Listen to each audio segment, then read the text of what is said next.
Hai sekolah, aku kangen nih. Kapan bisa ke sekolah lagi? Udah bosan.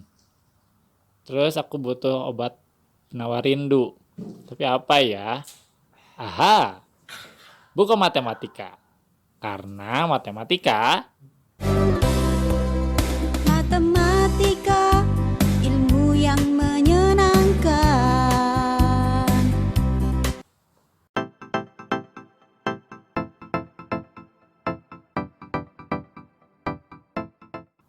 Yeay! Hai. Ketemu lagi bareng saya, Pak Mato. Kita belajar bareng yuk. Sekarang materinya apa ya? Tapi sebelum lanjutin materi berikutnya, kita awali dengan doa nih, supaya berkah belajar hari ini. Mari kita awali dengan membaca Bismillah bersama-sama. Bismillahirrohmanirrohim. Semoga pembelajaran kali ini bisa jadi manfaat buat kita semuanya. Kita akan belajar tentang transformasi. Ya, kalau transformasi mungkin teman-teman ingatnya film Transformer yang robot-robot gitu kan. Nah, tapi kalau mau ngejelasin tentang Transformer nih, kan mau dijelasin di sini ada si globe. Nah, kita hilangin dulu ya globenya. Simsalam jadi apa? Pop pop pop. Oke, sudah hilang. Nah, mantap kan? Ya, biar enak nih dijelasinnya. Nah, teman-teman, transformasi itu definisinya adalah suatu proses yang mengubah posisi atau bentuk benda. Ya, jadi transformer kan berubah-berubah gitu kan. Nah, kalau di pelajaran kelas 9 itu, materinya kalau transformasi ada 4. Pertama, yaitu translasi. Ya, translasi itu apa sih? Pergeseran. Nanti dijelasin lagi. Yang kedua, itu ada rotasi. Rotasi itu apa? Rotasi itu berputar. Yang ketiga, ada yang namanya refleksi. Oke, refleksi itu apa? Pencerminan. Dan yang terakhir, ada yang namanya dilatasi. Nah, dilatasi itu nama lainnya adalah perkalian. Nah, untuk lebih lengkapnya, kita simak penjelasan berikut ini. Yuk, kawan. Translasi merupakan transformasi yang memindahkan setiap titik pada suatu bidang dengan jarak dan arah yang diberikan. Besarnya perpindahan ditunjukkan dengan vektor translasi yang biasa ditulis T, ini T besar, A, B. A-nya yang di atas, B-nya di bawah, ini akan diganti dengan angka. Nah, di sini kita misalkan ada dua titik. Nah, ini ada tanda panah ke atas. Ini artinya apa? Ini adalah titik awalnya, ya. Dan ini adalah titik akhirnya, ya. Nah, di sini dituliskan plus A, plus Y plus B, ya. Ini gimana nih muncul tiba-tiba A dan B-nya? Nah, di sini akan dilanjutkan dengan kalimat gini nih. A mengukur jarak pergeseran secara mendatar. Nah, teman-teman cek. Nah, A ini adalah jarak yang mendatar.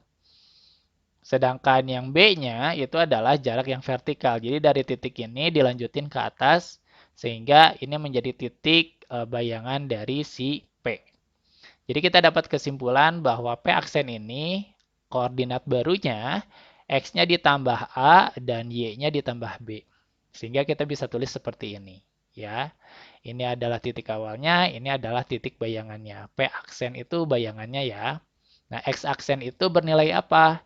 X plus A, yang Y aksennya juga sama, Y plus B gitu. Kita ambil ke contoh soal yang lainnya. Di sini ada suatu titik K 1,3 ditransaksikan dengan T 6 min 2. Hasilnya berapa? Maksudnya adalah K aksennya alias bayangannya. Kita bisa langsung ke soal ini. Nah, kita pelan-pelan ya. Pertama, tadi kan kalau misalnya kita mau cari bayangan K aksennya, di sini dari yang asalnya X, Y, nanti kalau ditranslasiin, X-nya ini akan dijumlahkan dengan yang atas. Y-nya ini juga akan dijumlahkan dengan yang bawah, ya, sehingga nulisnya kayak gini. 1 tambah 6 adalah X yang baru, X bayangannya. Dan 3 tambah minus 2 adalah Y yang baru, alias Y bayangannya. Sehingga K aksen, bayangan barunya ada di titik 7,1. Jika dibantu dengan gambar, nah ini adalah 1,3 nih. Koordinatnya pas ya, 1,3. Dia kalau 6 ini, dia bergeser 6 satuan ke kanan. Ya, tapi kalau misalnya dia negatif, berarti dia ngegesernya ke kiri. Selanjutnya, dari titik sini, ya, dia ke bawah minus 2. Karena melanjutkan yang bagian ini, angka minus 2, berarti pilihannya adalah ke bawah, sebanyak 2 langkah atau 2 satuan. Tapi kalau misalnya yang bawahnya positif, berarti dia ke atas. Ya, karena ini contohnya minus, jadi di bawah. Jadi bayangan barunya adalah K aksen 7,1. Nah, pakai gambar juga sudah terbukti. Sama ya dengan hasil perhitungan. Ya, di gambarnya juga pas 7,1. Selanjutnya, jika ada soal yang lain, apakah perlu menggunakan gambar juga? Nah, tidak semuanya harus menggunakan gambar. Jadi kalau pakai hitungan seperti biasa yang tadi juga masih bisa. Seperti ini, soal yang P aksen atau bayangannya sudah ada ya titiknya yaitu 2,-4 dan P yang aslinya itu 3,5. Yang ditanya adalah translasinya yang T-nya. Kita tulis lagi supaya terbiasa bahwa X aksen ini ya, X barunya adalah X awal ditambah translasi yang A-nya. Dan Y-nya juga yang Y barunya didapat dari Y awal ditambah B translasinya. Nah, berhubung yang kita cari adalah A dan B, nah kita bisa pakai hitungan seperti biasa kok, kayak gini. 3 ditambah A bayangannya jadi 2. Itu untuk X barunya kan. Jadi X lama ditambah translasinya sama dengan X barunya. Sehingga A-nya kita dapat adalah minus 1. Sedangkan yang 5 itu kan dijumlahin sama yang bawah ya. Hasilnya adalah minus 4. Tuh. Supaya jadi minus 4 berarti B-nya adalah minus 9. Sehingga translasinya itu adalah minus 1 minus 9. Hati-hati ya, ketukar A sama B-nya. A-nya adalah yang di atas, B-nya adalah yang di bawah. Selanjutnya, soal berikutnya itu jika transaksinya sudah diketahui, minus 3, 1, dan hasilnya itu alias bayangannya ada di titik minus 3,2. Nah, yang ditanya adalah titik aslinya, ya, titik asli sebelum ditranslasi. Seperti biasa, pakai rumus yang sudah kita pelajari. Nah, kita tulis lagi. Karena yang sekarang ditanya adalah X, Y, translasinya udah tahu, bayangannya udah tahu. Nah, penyajiannya cara hitungannya boleh kayak gini. Jadi X-nya berapa sih? Kalau ditambah minus 3, hasilnya adalah minus 3. Yaitu X-nya adalah 0. Sedangkan Y ya, yang di awalnya, ini harusnya berapa sih? Kalau ditambahin 1, hasilnya jadi 2. Berarti Y-nya adalah 1. Sehingga kita punya kesimpulan titik awal di sini, yaitu ada di titik 0,1. Nah, berikutnya kita akan mencoba soal yang berkaitan dengan bangun datar. Di sini kita ketahui persegi panjang PQRS. Jadi teman-teman kalau persegi panjang akan menemukan 4 titik sudut. Ya. Nah ini titik-titik koordinatnya sudah ada. Cuman ada pertanyaan titik S-nya berapa nih supaya membentuk persegi panjang. Dan soal berikutnya tentukan bayangan persegi panjang PQRS. Jadi ya dicari bayangan P-nya, bayangan Q-nya, bayangan R-nya, bayangan S-nya. Dan kita bisa buktikan dalam bentuk gambar juga. Mari kita kerjakan dulu yang A dengan bantuan gambar. Kita bikin dulu diagram kartesiusnya ya untuk memasangkan koordinat-koordinat yang sudah ada di soal. Pertama yang P yaitu minus 6, minus 1 ya. Di sini ya. Terus yang Q-nya 1, minus 1.